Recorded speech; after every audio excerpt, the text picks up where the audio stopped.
there's this overstep sometimes in terms of boundaries, which we often see. Sometimes as women, we are conditioned to control as a form of care. Wisdom and experience is such a blessing when it comes to navigating new territory. There's some of you guys that are 60 and you be behaving like you're 16, but... Hello and welcome to the To My Sisters podcast. I'm Courtney. And I'm Renee, and we are your online sisters and hosts of the To My Sisters podcast. We are all about promoting the wellness, growth and development of a community of sisters around the world. And in today's episode, we're going to be talking about intergenerational relationships. We're going to be talking about aunties. We're going to be talking respect your elders. And we're talking about female friendships across the ages. I'm very excited about this one. I can't lie to you. Not me putting on my old Betty voice already. I ain't even started.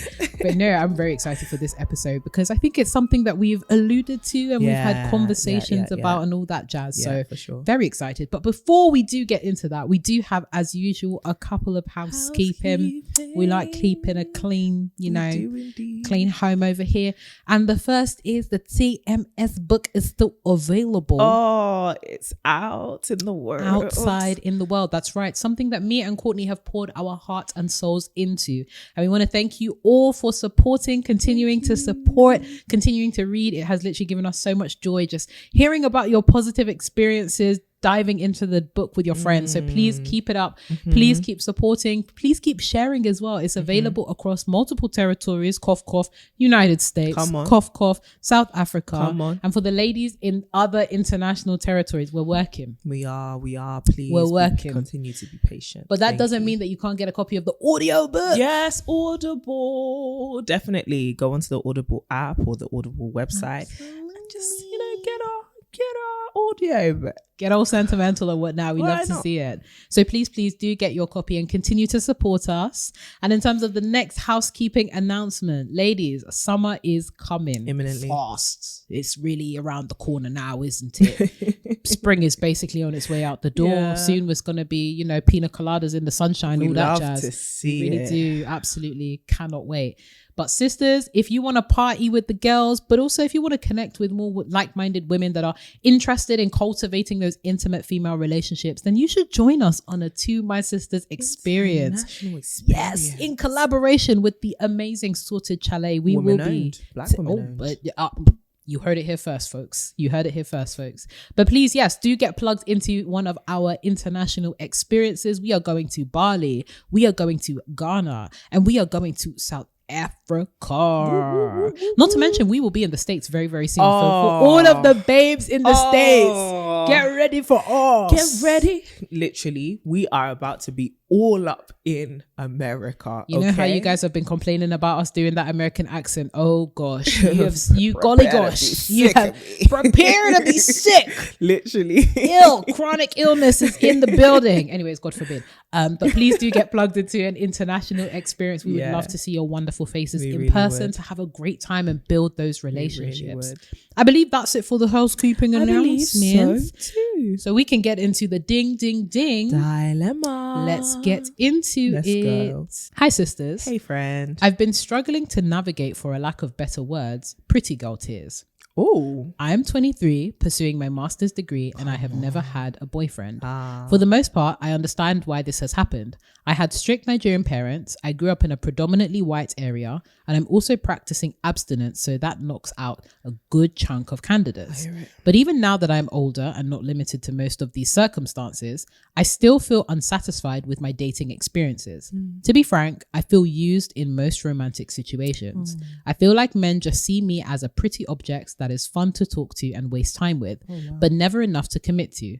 I don't see myself this way, but when these are the only experiences you've ever known, it makes you question what you know to be true. I found myself confusing attention with true companionship because attention is all I've ever received. I frequently even deactivate my social media accounts because I am tired of being objectified while trying to post a simple picture. I've considered changing the way I dress just so I could stop being sexualized. I know how much time and effort I've invested into growing myself as a person, and I would like to believe I am a smart, creative, and kind woman, but every dating experience has left me feeling more objectified, empty, and worthless. I have prayed, I have journaled, I have tried finding resources, but nothing seems to give language to my experience. Maybe I can't control being objectified, but I don't want to feel empty anymore. Do you guys have any advice? Oh, sis, I'm so sorry. Honestly. I'm honestly so sorry. I think number one, being 23 and never having had a boyfriend before is actually quite common and it's quite normal. Please don't think you are abnormal in some sense because you haven't experienced maybe a serious committed relationship as of yet. However, I would definitely say when it comes to being a person on the dating market, you can attract absolutely anybody. Like that whole, you would have to change how you dress. You would have to change how you put things out there, especially if your pictures are not suggestive. I think being a person who may, be spiritual or, a person of faith, I think you will already know how to put things out there for yourself which you are comfortable with, right? And so I don't think it's necessarily about policing what is already out there, just knowing that when it comes to being light, when it comes to being beautiful, when it comes to being, someone who has worked on themselves, has a great personality, you're going to attract absolutely anybody at this point because you are someone that people want to be around. I would definitely say what may help you at this stage of dating, especially if you want a serious relationship, is being more getting better at weeding out people before they get a certain level of intimacy with you where they would be able to hurt you, right? So I think knowing that people are sexualizing you, knowing that people are objectifying you, as much as it can be uncomfortable, and you should do certain things like muting, blocking, genuinely messaging people I will call the police, reporting jail time, to be like, hey, you can't talk to me this way, and I will restrict your access to my social media posts or to my profile so that you don't continue to display this behavior. I think within dating circumstances, as much as we are looking for somebody, we also want to be looking for the right person, right? And so you do have to kind of filter through who is actually ready to be in the sort of relationship that I want to be in. Not just who is showing me attention, who I'm actually attracted to, but who is actually ready to pursue what I am trying to pursue here. And I think that comes with asking, I'm sure you're already doing it, but asking the necessary questions and making sure that people's actions align with that, right? And really not giving people a certain level of access to your time and your energy and your availability until they have really committed to you in that way. I think going on dates with people is nice, talking to them and getting to know them is really nice, but doing it in low stake environments, like going to get a coffee, maybe going to get a light lunch, something that is very like, I'm still very much investigating you, I'm very much still interviewing you, and I am guarding my heart and I am shielding myself by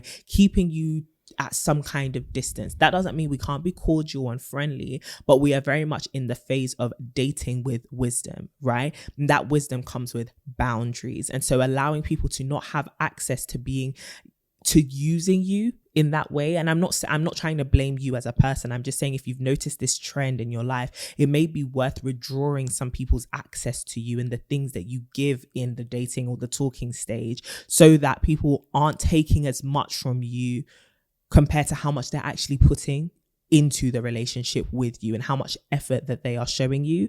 I would say that when you are young and you're navigating the dating space, especially if you are looking for something quite serious at a young age, you may also be dating in a pool which is quite limited, number one, but also just you're at a stage where maybe your peers are not thinking at the same level you are. And like you said, your dating pool is already restricted because you're abstinent or, you're looking for something in particular. And so it may be worth exclusively dating in pools of people, are looking for that same thing.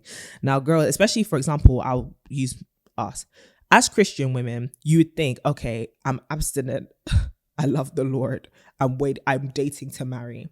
So I'll date Christian men. Sometimes Christian men ain't doing the same thing you're doing. It's quite confusing. So I'm not saying this to say it's going to solve all of your problems. Yeah. But I am saying it to say it does increase your options by a marginal amount. But that marginal amount may be where your husband's at. I'm just going to say that. And even if you're not dating to marry per se, because we do also encourage that when you are dating, you take a bit of the pressure off at the dating phase so that you can just be getting to know people. The thing that you need to remind yourself on constantly is the people who you are dating are not a reflection of your character. They become a reflection of your character when you decide to give them access to your intimacy, because that's you have opened the door, right? So then the question, and I'm not talking about the door of your legs, please, before people think I'm using this metaphor to shame women who have sex. Sure. No, I'm saying it in the sense that when we talk about boundaries, we often talk about it here, we've talked about it in other interviews. Boundaries are a gate, right? But we assess the person standing on the other side of the gate to say, do I want to let you into my house? And anyone can come to your gate. I don't know if you've ever seen, sometimes you go to your door, you look through the people, you're like, why are you standing so close to my door? Go away. Anyone can come to your gate. Looking people, and when they're looking at the literally like that was me all the time. I hear one small noise, I'm running to that keyhole to see who's standing outside that door. But anyone can come and stand outside your door. So funny. Anyone can come and stand outside the gate. It's not a reflection of you who comes and stands outside your gate. Do you get what I mean? The reflection on you is who are you letting in that gate, right? And sometimes it's not just we're letting people in, maybe we are deceived by their uniform. That's why they always tell you when someone comes to your door and they're like, hey, I'm from so and so, they're like, show me your identification. I want to make sure that just because you're wearing a nice uniform or a coordinated set, that you're actually from where you say you're going from. So I think it's for us knowing that, okay, who we let in is a reflection of our judgment as people, but also doing the inspection and the due diligence to make sure that we are letting in people who are who they say they are. Now, there is still a chance that somebody can get in who has shown you all the identification, who is not who they actually said they were. The drill now is how quickly can you call the police, or how quickly can you kick them out? Do you get what I mean? Or how quick are your defense mechanisms to get them gone? And so it's not to say that this is a foolproof plan that can protect you from heartbreak ever again.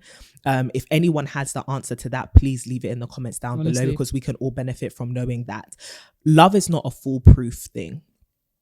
Sometimes we experience really hard times, and it could be a way of protecting you to make sure that you don't date people who don't want to date you. And sometimes that singleness is a hard pill to swallow, but sometimes it is the best way to protect yourself from heartbreak. That until I meet somebody who's on the same wave as me, I'm not going to date, or I'm not going to, maybe not date, but be in a relationship with someone who will make me settle. Absolutely. Or who will make me feel in a way that I don't want to feel objectified, sexualized, just treated or looked at in a way that I don't want to be treated or looked at. And embracing that time of, you know what, you're young, you are beautiful, and continuing that journey of self-discovery, as well as dating with a bit less pressure, but with a lot of wisdom, may be a really fun season for you to experience. Hopefully, anyway. What would you say? Courtney, that was comprehensive. I really enjoyed that. I really enjoyed that. I love the metaphor around the gate, and because there's really some weirdos that be outside. And I think what's important about what you said was highlighting that oftentimes the reception that you get as a woman is not necessarily your fault. Yes. And I think that's an important just narrative that we have in society, where we blame women for the types of suitors that are within their dating pool. But ultimately, it is your choice as to whether you want to entertain those suitors and how quickly you can get them out if they're not the suitor for you. So I absolutely adore that. And I think even as I think the tagline for this dilemma was pretty girl tears. And I know that when we have conversations on pretty privilege and the reception from men, it can be really easy for us to trivialize the experiences of women that are conventionally attractive or tend to get a lot of male attention. And I think it goes to show that it's really important that we allow women the varieties of different experiences within womanhood, right? Right. I think there's so many ways that we can be conventionally attractive, or we can get unwanted sexual attention. And I think the onus is often disproportionately put on women to police ourselves, to police the way that we look, whether it is a reflection of, you know, just the way that we like to dress, or just a reflection of the way that we are perceived in society as an attractive person. So I don't want you to feel as though this is a trivial thing that you're going through as well, because it can be quite tempting to feel like, oh man, this is an awkward thing to share, because I don't want to come across as I'm doing too much, and I don't want to come across as one of those like pick me babes where look at me, that I'm getting so much male attention and men like me and they want to have sex with me. That in of itself is an issue, because as somebody that is looking for a serious relationship that transcends sex for you, this is a real problem. And I'm sure it's a real problem that is a lot more common to women than you think, right? Like the desire for companionship and the desire to be with someone, while simultaneously having to bat off the fact that people actually want you for less savory relations quite quickly. But yeah, I definitely agree insofar as articulating your boundaries as soon as possible and being very, very clear with your intentions and ensuring that your actions reflect that as well is really important. So if you say you're looking for a serious relationship, and if you are, you know, a woman that is abstinent, being very upfront about that as soon as possible and not compromising as well. I know that there are, you know, women, for example, that find themselves in situations where they have to negotiate those boundaries because they're looking for companionship and hoping that in relaxing your boundaries or in relaxing the way that you behave, you'll be able to force or compel a man to meet you halfway. So just recognizing that you don't have to like change your boundaries or whatnot, that you can stand firm in being a woman that is abstinent, a woman that wants a relationship that transcends sexual activity, and a woman that is willing to wait as well, because as Courtney said, you're quite young, girl, and it's okay to not have had a boyfriend at this age. It's not a mandatory rite of passage for girls or women at all. There are women that have been abstinent for many, many years before you, and there are many women that will be abstinent for many years after you, and many women that, you know, by their own choice and by their own volition don't actually get into romantic relationships. That is okay. This is not the seminal target or the seminal representation of the female experience. It is not at all. So it's okay to wait. It's okay to take your time, especially because you've identified that this is something that you really want. So stick to your guns and don't allow yourself to feel either internalized shame about that, but also the shame externalized that you can get from friends or society or from the men that you interact with. And also don't be too disheartened by the interactions that you've had with men as well. Girl, I know if I had £1, in fact, if I had a penny for every interaction that was negative that a woman has had with a man, maybe I'll be able to buy the only good men, the good crops, and then we can, you know, share them out, distribute them somehow. Do you know what I mean? So don't think that this is something that is your burden to carry and that you're going to be alone forever, or that you won't come across good men. There are really good men out there. And it's not even necessarily about finding good men, but finding men that are aligned with you and your values. There will be men that are aligned with your values that are out there, and it will take some time to suss out those men, and it will take some, that is the nature of dating, right? It is the inspection. It is the, is this what I'm looking for? It is kind of like going shopping. You have to go and look for your clothes until you find one that you like, and even then that you have to try it on a little bit to see if it fits, if it works for you. Does this color look nice with my skin? You know, all these different things. Is it in my price range? Have I budgeted accordingly for it? This? Do you know what I mean? The cost. All these kind of things that you have to do. So please try not to feel too disheartened. Try and enjoy the dating process where you can, and stick firm to your boundaries, because sis, you will find your good man. You will find the man that is aligned with your values. Okay, and you definitely don't need to compromise on your essential values in order to find that man. For sure. When you find him, please invite us to the wedding. I like parties. No, please, could you? No, guys. Okay, guys, we really enjoy like parties. Yeah, like I don't know if it's a little shake a leg and do you know what I mean? Like if you guys actually just wanted to invite us to things, we'll show up. You know, like just let us know if you're having a celebration. We'll be there. We'll even be in the middle. Come on, yes, girl. You know what I'm saying? If you need us to we're serious because we see on this podcast. I'm screaming. Don't be thinking we're serious people. We'll come and bring those pies and those like baked goods and whatnot. Guys, we're going to the States. In fact, my request, ladies, we're coming to the States. Yeah, you guys that can make like pies, send us an invitation. Pies. And do you have any requests? I don't eat food from strangers, but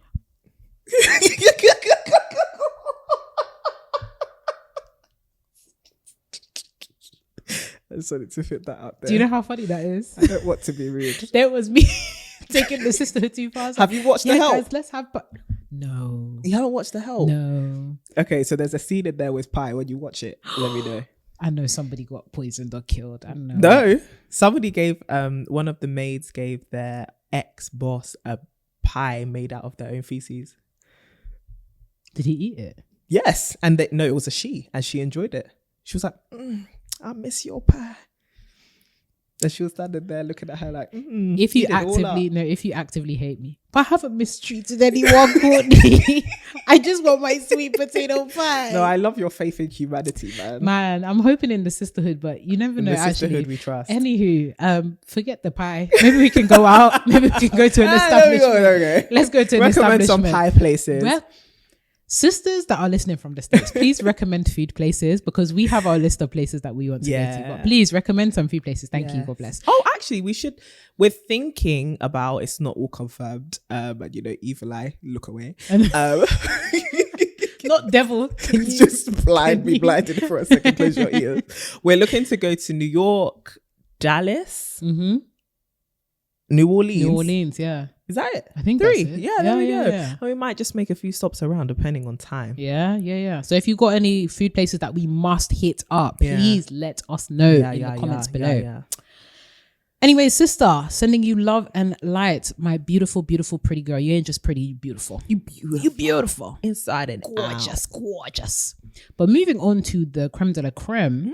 Speaking of pie, moving on to the meat of the pie.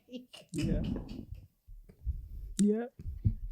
You ain't been in a while though. I'll give it to you. You did pause for a second. You did. I did. That was what do you call it? Maturity. It's the moving on to the meat of the pie.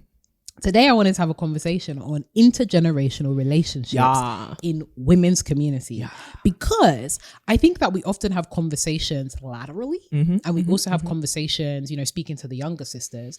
But I think what's really important is to actually address our relationships with older women or women that have come before us, and just the kind of dynamics that we can often have in these communities with older women.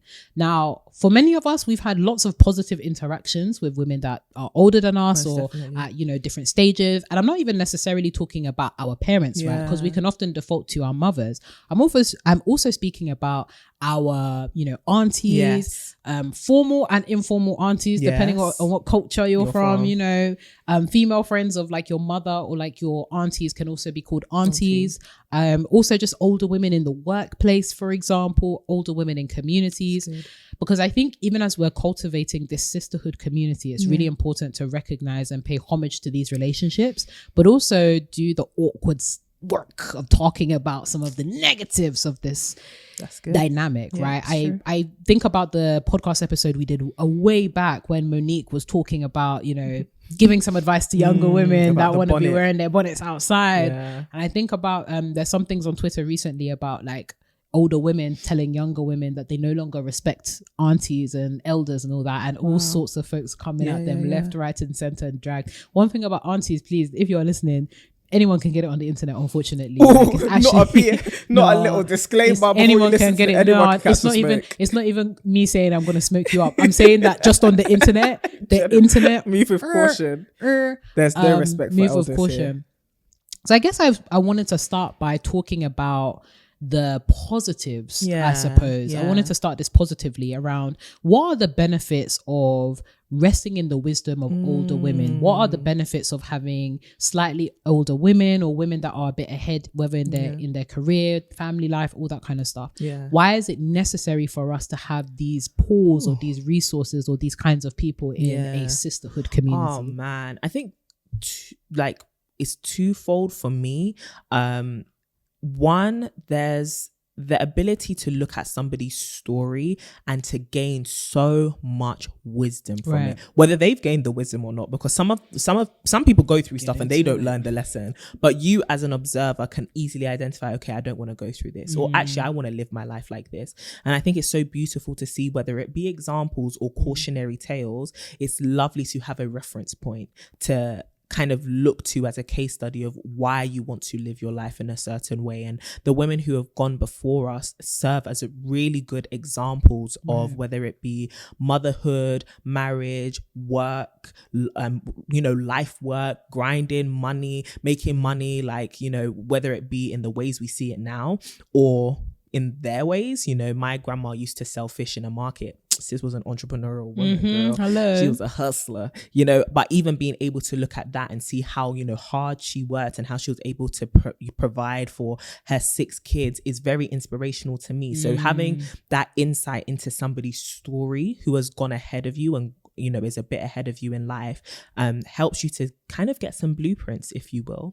But then the other thing is having somebody's guidance and somebody who exists as a testament of the fact that the things that you are going through presently are actually not new. I think a lot of us can get overwhelmed by our challenges and our struggles because we think they are unique and new to us. And it's like, baby, there is nothing new under the sun. And if you actually looked at the women in your life, you'd be able to see they went through the same thing too. I remember when I got diagnosed with PCOS, and as much as I was upset that it was only now I was hearing about it, my mum was like, oh, I went through like something very similar with my hormones and my fertility. And it was being able to then hold on to hope that, okay, but my mum has kids, I'm one of them, you know. So in that time I was very much, you know, scared. The first thing that came to my mind was, oh my gosh, I'm never going to be able to have kids. But then here I am looking at a woman who has kids, you get what I mean? And thankfully this was a woman who was close to me. One of them is me. I'm a testament to the fact that this thing can actually be overcome. And so that then gave me a lot of hope to say, as much as Courtney, this thing is new to you, it is not new, full stop. And so there is testimonies of it being overcome, and those testimonies actually live with you, or they're around you, and you can go to them to ask them, how did it feel when you were fighting this battle? How did you overcome it? And also to the women in your life who may have been, you know, down bad from the battles they went through, it's also to see that they were down, they learned that they took the L's, they are there to tell the tale. And I think what's beautiful about having older women around you, whether they are old or they're actually closer to your age, but they've just, you know, found themselves a few stages ahead of you, is you can go to them and say, how did you do this? Right? Like, how did you navigate this? How did you go through XYZ? How did you go through childbirth? How did you go through getting through university? How did you navigate your faith? How did you navigate your glowing and growing journey? Right? It's the reason why so many young women also look to us, because it's like, you've gone through what I'm currently going through, and I need you to help me kind of come off the edge of thinking that this thing is impossible or that it will overcome me. And I think that's a beautiful thing. You have access to wisdom and experience is such a blessing when it comes to navigating new territory, because somebody can stand by your side, or at least coach you into saying, step here, don't step here. As annoying as it can be sometimes we get upset when our parents say, I told you so, but it's like, baby, I told you so, and I told you for a reason. I've been here before. And I think sometimes in our arrogance, because we are exposed to a lot of information and knowledge now, we think that we can navigate life way better than people who have come before us, which may be true in some instances. But then there is also, I remember when we were talking about wisdom and we were saying how sometimes 1 + 1 is not 2, right? And it's like, some people have walked through life and can easily turn around and tell you, I know you read those books and it's all cute, but life doesn't actually work out that way. And having women who have been through life already, or been through certain experiences, and have that maturity that comes with it to inform you, definitely helps you. And it also, you know, it's women who, and this is why we get the contention, because sometimes women who have been through stuff don't act with the same compassion which they would have wished they had, right? But at the same time, they've actually been through the stuff that we are going through. And thankfully, there are some women or loads of women who can be mentors to us, who can be compassionate in saying, I know it's frustrating. I know it's annoying. I know that it is challenging, but you will make your way through it. And this is how you navigate it. And that can also breed a whole bunch of comfort. And that comfort can breed sisterhood. I love laterally. that. Oh, Courtney, what a word. And sending all the love to all of our slightly older ladies, or the ladies that have mentored us. Honestly, they have been so pivotal just in being a helpmate. I think there's something so beautiful about supporting someone from a place of love, but also supporting them from a place of experience, right? Love and experience. It's I am doing this because I love you, but it's also good for you because I have the experience of it. And when I think of, like, for example, my career, like, certain opportunities were made possible by people that were older than me. Like, I never would have thought of, for example, like even thinking of applying to Harvard if I didn't have, shout out to Marie Therese, absolutely love her. She's probably going to listen to this like, oh my God, you shouted me out. Literally in love with that woman.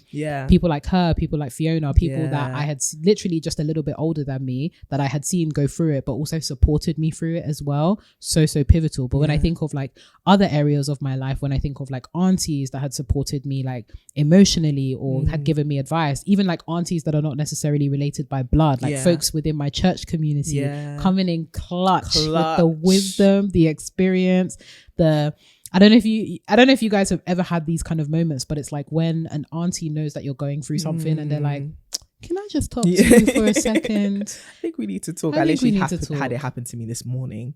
It was like, you come right on time. I was just thinking about you. I was like, I was just praying for you or something like that. Something like that. Oh, baby, we need to talk. And then it's literally like, you start bawling or you start...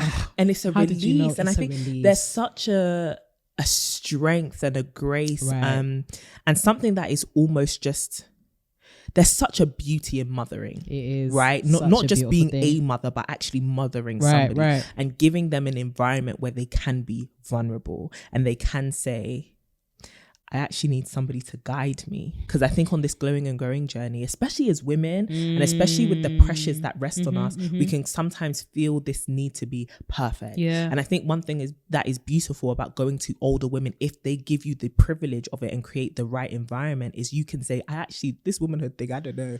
I actually don't know how to navigate this with all the pressures that are coming from all these different directions. And it's so nice to know you can literally rest in the bosom of someone who knows what it is you are feeling. Who really gets it. And who really gets it and has really kind of been blessed with the ability to just care for you. And it's not even just the care that comes with, the stereotypical femininity we hear about, but it's just a genuine desire to love and a genuine desire to nurture and see something be able to reach its full potential through constant nurturing and the affection that comes with that. Even if the affection sometimes is chastisement or sometimes is discipline, it's still coming from a place of love. But even in that, you need to know you're in the bosom of someone you are safe with. Absolutely. And that's literally the thing that was in my mind was safety, right? This notion of safety. There's a safety in being in the arms of your mother or a caregiver or someone with there should be. We'll get onto that in a second. Don't worry, there's the other side of this podcast. But I think even the representation of older women is so important, because just thinking about societal narratives around a woman's worth, right, being very much intertwined with her youthfulness. I think there's something so wonderful about having your grandmas or your mothers or your aunties still, living it up, living their lives, like going traveling. There's so many people in my network that like, there's one babe that I know that's like in her 40s and 50s. She's out here traveling the world, living her best life. And equally, there's other people that, have settled down and have a family and have been married for 20 years, but actually having access to that wisdom and representation of life at that point. Because I don't know what it is, but for women, it's almost like you hit a specific age and then nobody's checking for you again in society. You're irrelevant or you're not hip and popping. Whereas for men, we have the opposite, where the older you get, the more established you get, the more like desirable you become and all that. So and I think the more wise you're assumed to be. Exactly. Even though there's some of you guys that are 60 and you be behaving like you're 16, but there was even I need to send it to you. I saw a IG video of a guy that is identifying as like a 45-year-old and he's like 70 something. I saw. Anyway, I think the representation is just so important because it gives you something to hope for and live for beyond the established markers of female success, right? Like beyond what does life look like as a woman beyond the kids? What does life look like when you get to that stage where you're going through menopause? What does life look like when you're going through, even some really hard stuff, right? Going through grief. Like I know people that have been widowed, for example, or people that have been through miscarriages. What does life look like beyond? And I feel like a lot of like women that are older give us the beyond. What does life look like beyond? Can I thrive beyond? So absolutely love that. But coming on to the more unsavory parts, because with every relationship and with every kind of community issue that we want to deal with, there's the more difficult and challenging conversations to be had. And I, for one, can definitely speak to my experience of having negative relationships with women that are older than me, especially as a kid. Definitely things related to how I looked or the way that I engaged with other people, or just lots of different things that really impacted my self-esteem. And I think there's a lot of women that can attest to having negative relationships with elder women, whether it is the charges of jealousy or narcissism or just being downright mean. I would love for you, Courtney, to talk to me a bit about your thoughts and your experiences with older women that can sometimes be a bit negative or challenging, but then also how we can challenge it and how we can start to uproot those kind of things. Because oftentimes when we're engaging with like elders, there can be those stereotypes or cultural differences that form barriers when we are trying to communicate or resolve these issues. So yeah, talk to me a little bit about your thoughts. I think what can be challenging, and even as, for example, we have sisterhood where we are peers, right? And sometimes we're even tempted to fall into this, where it's, when you are a woman present in another woman's life as a sister or as a mentor or a mother, you're there to kind of guide, but the temptation can be to control. And I think a lot of what we have seen that has caused resistance is there is almost no room left for failure or no room left for diversion from what they assume to be what should be done, right? And I think as women, there are so many expectations placed on us in wider society, which are then perpetuated more and policed by other women, especially older women, right? So making sure that we adhere to more traditional cultural standards in whatever culture you're in is oftentimes the responsibility of the older women in our community, because they are considered the caregivers and the ones who pass down the norms and the values and the morals. Absolutely. Right? And so I think for a lot of older women, it can sometimes be seen as a bad reflection on their character and on their capacity for you as their daughter or their niece to fail, or for you as their daughter or their niece to be the rebel, or to be the one who was not necessarily a deviant, but deviated from the cultural norm. And so I think because of that, because they feel as though their self-worth and their name and their competence to some degree, or success as a mother or mothering figure is on the line, they then police you more than they would, say, your male counterparts, right? They then police you way more, and they kind of use you as the badge of honor. And that then leads to a sense of control. And I think it becomes unhealthy when it's no longer about love, and also when there is an inability to have a healthy discourse and an open discourse about why it's manifesting in this way. And I think a lot of us experience, I wouldn't say the hatred, dislike for aunties the way we do, because it seems they are unwilling to converse with us as women. Right? So I think one thing that's beautiful sometimes about people who are not in your family or do not have that sense of familiarity of having known you from a child, like the women you're describing who you've met through professional settings or professional networks, is there's a distance that allows them to honor you as a person and as an adult. That's good. Whereas with the aunties and the family friends, it's like, I wiped your nappies, right? But I'm no longer a baby. Right. You know, or, oh, you know, I used to make you food. I used to pick you up from school, but I'm no longer in school. I'm grown. And there's an unwillingness to actually allow you to grow. And it's almost an oxymoron that you would nurture someone and then be shocked by their growth. Do you get what I mean? And be shocked by their maturity. And I think what a lot of women in our lives have demonstrated to us is a level of independence, and is a level of the ability to speak their mind. Like I remember when like growing up, people would be like, oh, you know, women, they struggle to be really outspoken and stuff. I was like, I didn't grow up in a family of women where women were scared to be outspoken. In fact, that's where I got my big mouth from. We out here speaking. But oftentimes it was my big mouth that got me in trouble with the women who trained me in this, because I wasn't saying what they wanted me to say.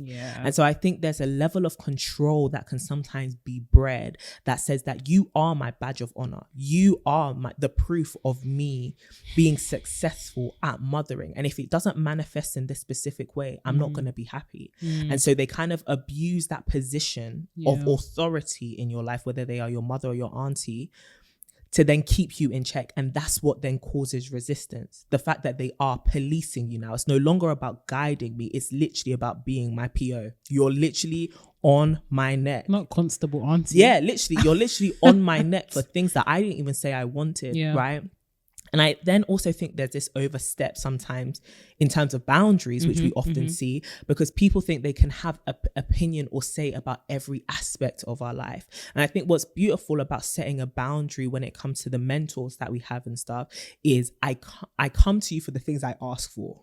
The things that I haven't given you access to, don't talk on them. Wrap it up. Unless I give you access to something by inviting your advice in, don't speak on it. Don't dictate on it. Don't, lay out all your expectations and make your expectations rules for my life. This is on me, right? And also compartmentalizing and say, I have a woman who speaks into my relationships and gives me advice on that, but she may not be the same woman who talks about my finances. And that's actually okay. But it seems like the women who may have that sense of over familiarity with us want to know everything about everything. And then that's when the whole suspicion and wanting to be extremely private starts to set in.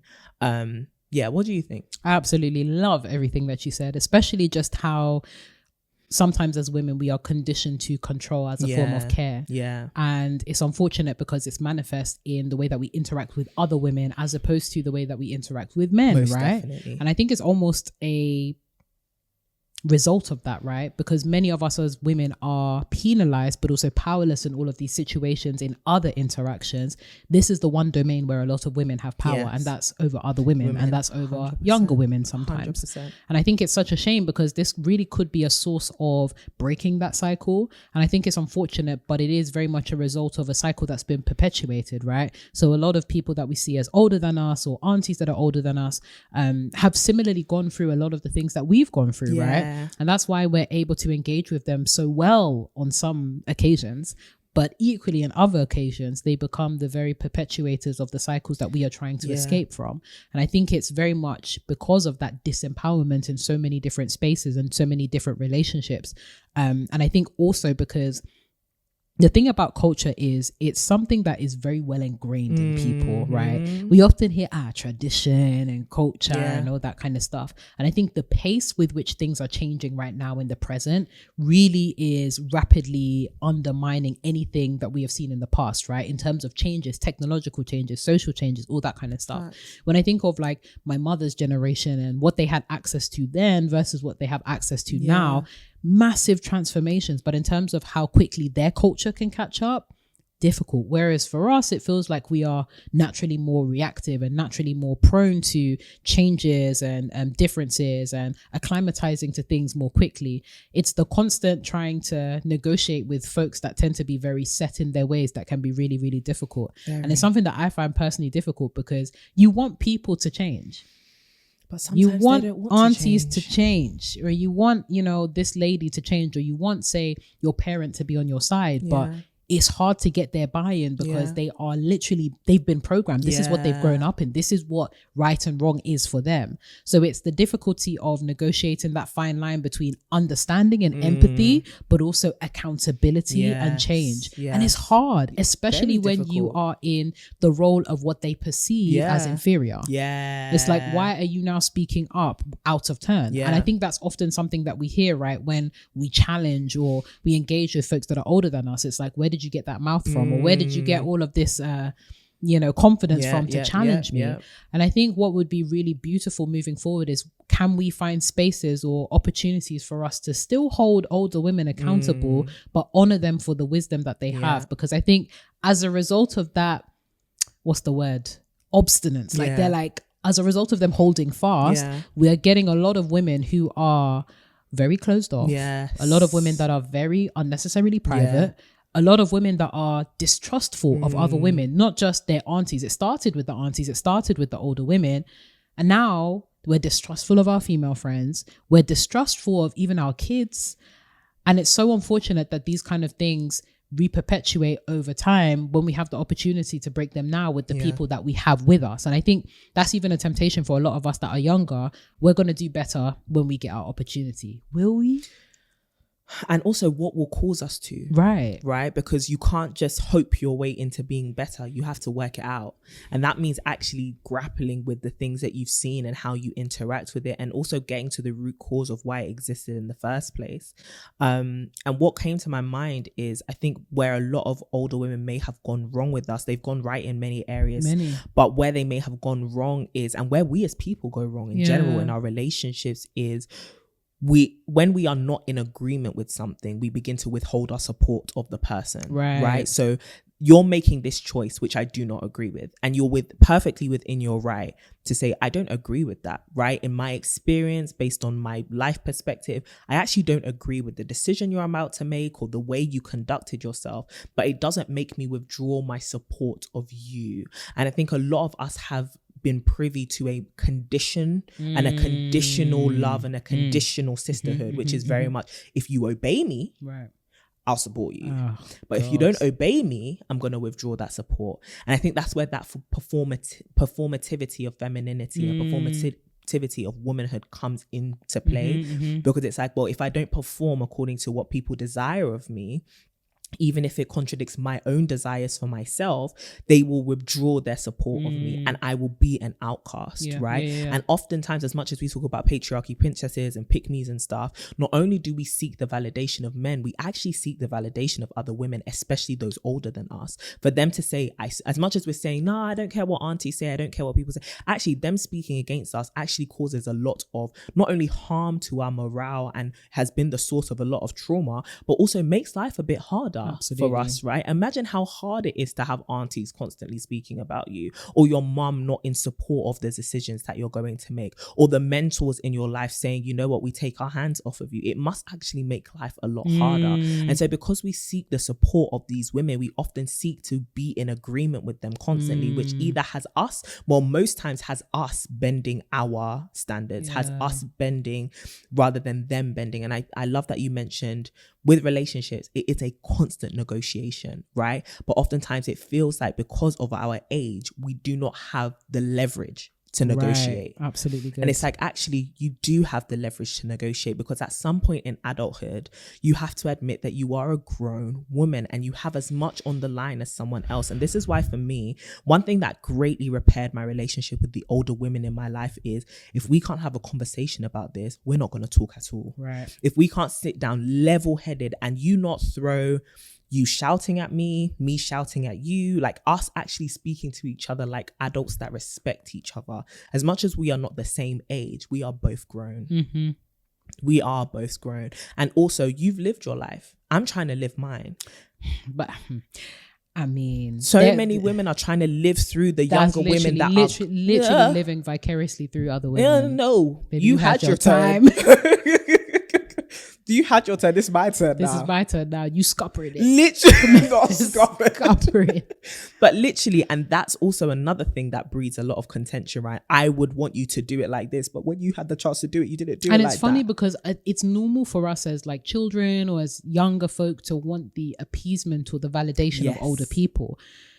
But in order to get it, it means we must live a life that is not authentic to us.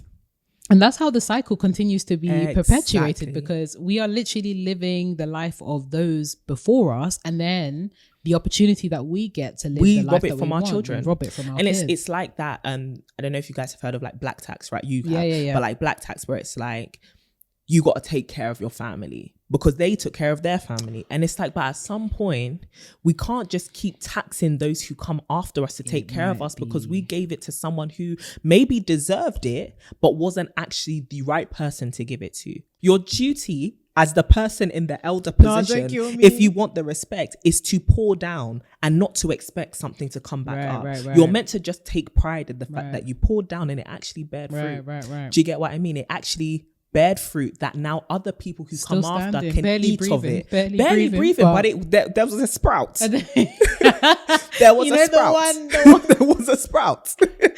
The one bit of sprout that came out. The joy of it, and it's the selflessness that comes with being a mother or a mentor that says, you know what, I'm not doing this so you can give something back to me.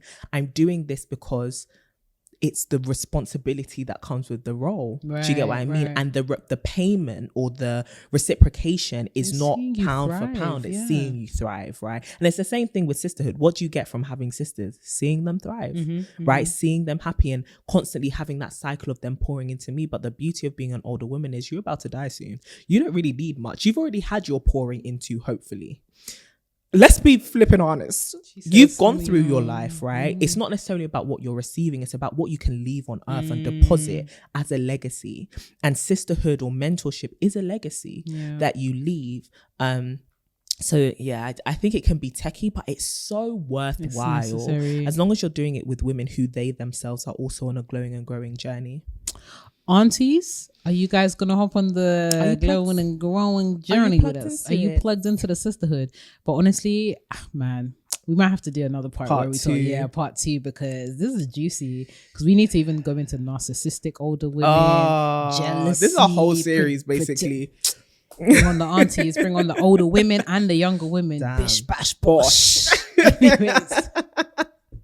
Sisters, please drop it like it's hot in the comments below. We would love to hear your controversial takes on the intergenerational engagement. What do you think about the aunties? Also, older women, like, yo, hop in. You guys are around too. Hop in. So please, we want to hear from you. And we will be respectful here. This corner of the internet, we have if respect. You're disrespectful, we're policing. 100%. The only thing we police is those comments. Let me tell you. People cannot disrespect auntie. Not even. Some of us are referring to us as auntie and then disrespecting us in the same Come breath. on, stop that. Stop it. So we'd love to hear your thoughts, love to hear your takes. What needs to change? What have been positive about the influences of older women in your life? Where are there some areas that we need to do a little bit of fine tuning and tweaking? Drop it like it's hot. But sisters, we have come to the end of that podcast episode. And as always, you can follow us on every single social. Yes, social baby at To My Sisterhood, Instagram, Twitter, LinkedIn, TikTok, everything. There we go. Everything. You find us everywhere. And you're going to find us in the States everywhere real quick. Coming to a city near you. So please follow us up. And of course, come and follow the lovely lady to the left of me in the cream. You're also in the cream today. I know, we're doing matching, guys. Come over and watch us on YouTube and see we're doing matching. It's real cute. Unplanned, by the way. At CD Boateng. And of course, come and follow me at Renee Kabuki. We love to see it. Make sure that you sign up to our mailing list on tomysisters.com to get weekly glow and grow tips sent straight to your inbox. Do not worry, we will not spam you. We will just be consistent in being there for you. Absolutely. Okay. But sisters, we hope that you have an amazing week. Let us know if you want us to delve into a part 2 of this topic. But as always, keep glowing and growing. Ciao. We're Renee and Courtney, your online sisters, and we're on a mission to help women across the world become the best version of themselves through the power of sisterhood. That's why we've written To My Sisters, a guide to building lifelong friendship.